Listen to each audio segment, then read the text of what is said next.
guys, welcome back to another story time, and today I'm reading Kindness Counts by Jan and Mike Berenstain. Brother Bear was a bear of many interests. He enjoyed sports such as baseball, soccer, football, and basketball. He liked to draw and paint, and he was interested in science. He had hobbies like collecting stamps and baseball cards, and he enjoyed fishing and playing video games. But the thing he enjoyed most of all was building model airplanes. He started building models with Papa when he was very young. At first, they made simple plastic models, but soon they were creating flying models out of lightweight wood and paper. Before long, Brother could build models all by himself. He kept building bigger and better models that could fly longer, farther, and higher. On trips to the park with Sister Bear, he always took along his latest model for flight trials. It was a thrill to wind its propeller for the first time, let it go, and watch it fly across the park. One Saturday afternoon, Brother tried out his latest creation, a big model plane painted bright red called the Meteor. He set it down on the grass and wound the propeller. Sister joined some of her friends nearby. One of them was minding her younger brother Billy. He was playing with a small model plane like the ones Brother had when he was little. When Billy saw Brother's big new plane, he came over to take a look. "Wow," he said, "that's beautiful." "Thanks, she's called the Meteor. I built her by myself," Brother said proudly. "Wow," said Billy, "I wish I could build a plane like that." Brother finished winding the propeller and picked up the Meteor. "Can I help you fly it?" asked Billy. Brother was proud of his models and was careful with them too. They took a long time to build and were easy to break. If you didn't launch them just right, they could take a nosedive and crash. "Well," said Brother doubtfully, "I don't know." But he remembered how Papa always let him help out when they were building and flying model planes. That's how he learned, by helping Papa. "Well," said Brother, "okay, you can help me hold it." "Oh boy, thanks," said Billy. Brother knelt down and let Billy hold the model with him. "Now remember," said Brother, "don't throw it. Let it fly out of your hands. Here we go. 1, 2, 3, fly!" They both let go, and the big red Meteor lifted up and away, its propellers whirring. "Yippee!" yelled Billy. "Look at it fly!" But Brother was worried. The Meteor was climbing up too steeply. As they watched, the Meteor rose high above the park. It seemed to pause in midair. Its nose suddenly dipped down, and it went into a dive. The Meteor hit the ground with a nasty crunch.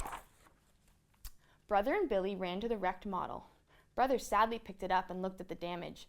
Billy's big sister and the others noticed the excitement and came over. "Oh no," said Billy. "Is it my fault? Did I do something wrong? Did I throw it instead of letting it fly like you said?" Brother shook his head. "Of course not," he said. "You did fine. This is my fault. I didn't get the balance right. It's tail heavy. That's why it went up too steep, paused, and dove down. That's called stalling." "Are you going to fix it?" asked Billy. "Sure," laughed Brother. "Build 'em, fly 'em, crash 'em, fix 'em. That's my motto." "Could I help you?" wondered Billy. "Now, Billy," said his big sister, "you're too young to help." But Brother remembered how Papa always used to let him help. That's how he learned about model airplanes. "That's okay," Brother told Billy's big sister. "I don't mind. I could use a little help." So Billy came along to the bear's treehouse. Mama and Papa were pleased that Brother was being so kind to young Billy. "It's just as the good book says," Mama said. "Blessed are the merciful, for they will be shown mercy." "Yes," agreed Papa, "and it also says in the Bible that a kind person benefits himself." "What does that mean?" wondered Brother. "It means that no act of kindness is wasted," said Papa. "Any kindness you do will always come back to you." Every afternoon that week, Billy helped Brother work on the plane. He didn't know very much, but he learned a lot and had lots of fun. Brother had fun too. He enjoyed teaching and liked having a helper who looked up to him.